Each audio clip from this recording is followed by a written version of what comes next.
Assalamualaikum warahmatullahi wabarakatuh.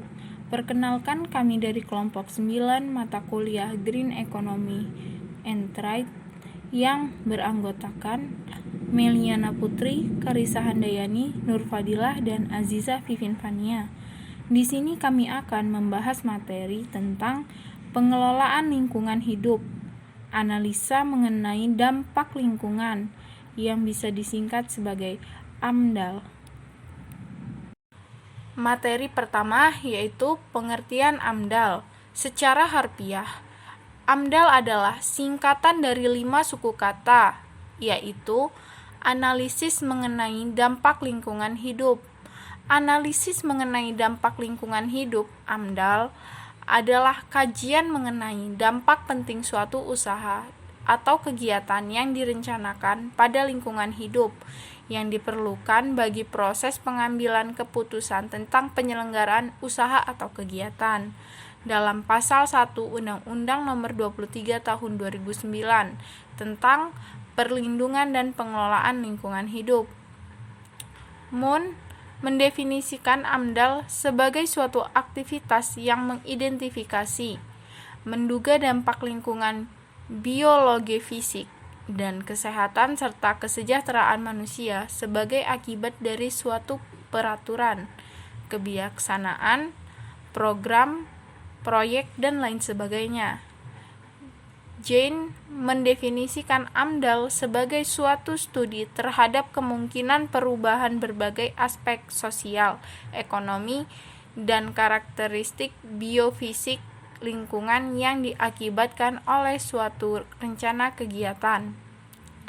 Dari definisi AMDAL tersebut, maka AMDAL merupakan suatu studi atau kajian mendalam tentang dampak yang ditimbulkan oleh suatu rencana kegiatan atau usaha selama proses persiapan pembangunan dan pengoperasian kegiatan atau usaha tersebut.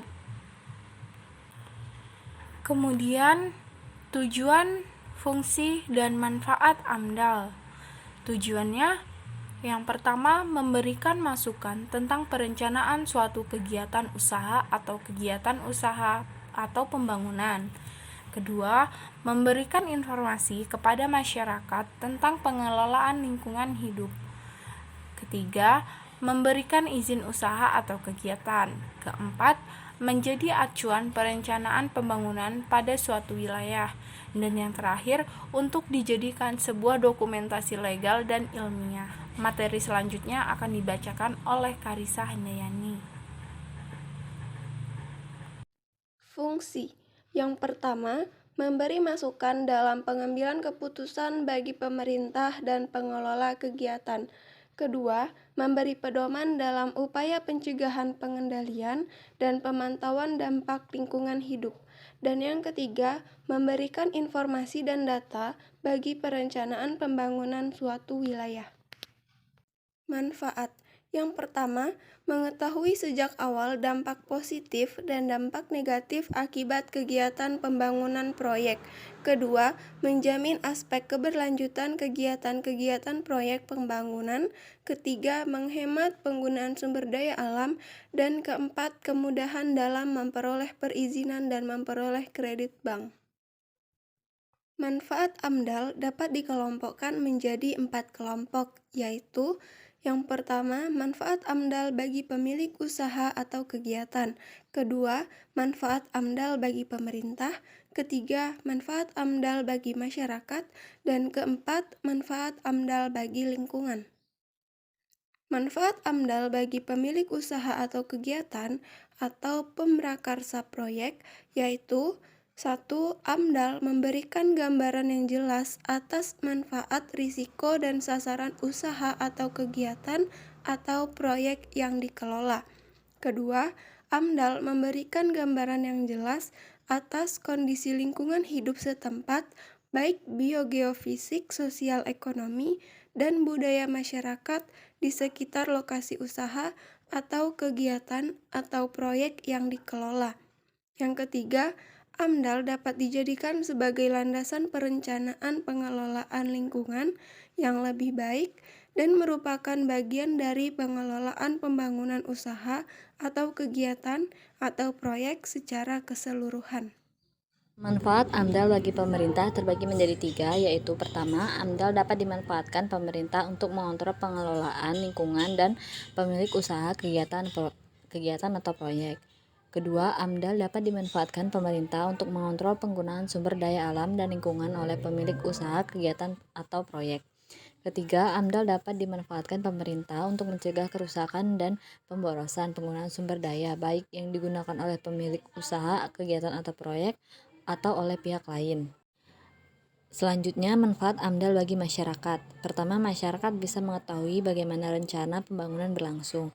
Kedua, dapat mengawasi ketika proyek pembangunan sedang dilaksanakan. Ketiga, dapat mengetahui informasi apakah proyek pembangunan menyebabkan kerusakan lingkungan atau tidak. Selanjutnya, manfaat AMDAL bagi lingkungan, yaitu terpelihara kualitas lingkungan secara baik dan terjaminnya ketersediaan sumber daya alam secara berkelanjutan.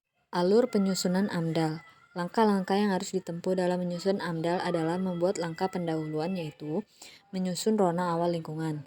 Kedua, membuat dugaan dampak. Ketiga, baru membuat laporan AMDAL. Keempat, dampak dalam langkah pendahuluan ini, sebuah tim peneliti harus disusun terlebih dahulu, kemudian mempelajari peraturan dan perundang-undangan pemerintah baik di pusat maupun di daerah, macam proyek dan lokasi proyek, serta mempelajari dokumen ataupun literatur yang bersangkutan dengan proyek yang akan dikembangkan. Mengenal rona lingkungan awal yang dimaksud ialah memulai studi lapangan diikuti dengan analisis laboratorium. Dalam tahap ini secara rinci akan dibuat metodologi AMDAL yang akan digunakan sesuai dengan proyeknya. Menetapkan lingkungan yang akan diteliti beserta ukuran-ukuran yang akan dipakai. Di samping itu akan ditetapkan pula metode analisisnya. Setelah itu pelaksanaan tugas lapangan dan analisis laboratorium dilaksanakan. Langkah yang sangat penting adalah pembuatan dugaan terhadap dampak lingkungan yang mungkin timbul dari adanya proyek tersebut. Dalam tahap ini, peneliti harus mencoba membandingkan keadaan sebelum dan sesudah proyek atau keadaan tanpa dengan proyek. Di samping itu, perlu diketahui bagaimana rencana pemerintah pusat dan rencana pemerintah daerah di lokasi proyek tersebut. Dalam tahap ini harus sudah disusun cara-cara menanggulangi dampak negatif yang mungkin timbul. Sebagai langkah berikutnya, ialah menyusun laporan AMDAL yang merupakan titik kulminasi dari kegiatan pendugaan, yaitu suatu pendapat tim peneliti secara keseluruhan mengenai dampak lingkungan yang akan ditimbulkan oleh adanya suatu proyek. Pendapat ini sudah didukung dengan data dan informasi yang lengkap atas dasar penelitian dan pengamatan yang sudah dilaksanakan. Kesimpulannya, analisis mengenai dampak lingkungan AMDAL dilakukan untuk menjaga kualitas lingkungan supaya tidak rusak karena adanya kegiatan-kegiatan pembangunan. Analisis mengenai dampak lingkungan AMDAL adalah kajian mengenal dampak besar dan penting suatu usaha dan atau kegiatan yang direncanakan pada lingkungan hidup yang diperlukan bagi proses pengambilan keputusan tentang penyelenggaraan usaha atau kegiatan di Indonesia. AMDAL merupakan instrumen pengelola lingkungan yang wajib disusun oleh penyelenggara kegiatan atau usaha yang melakukan kegiatan usaha yang termasuk dalam daftar wajib AMDAL. Sekian presentasi dari kelompok 9. Maaf bila banyak salah kata dan kekurangannya karena kesempurnaan hanya milik Allah Subhanahu wa taala. Dan kami ucapkan terima kasih. Wassalamualaikum warahmatullahi wabarakatuh.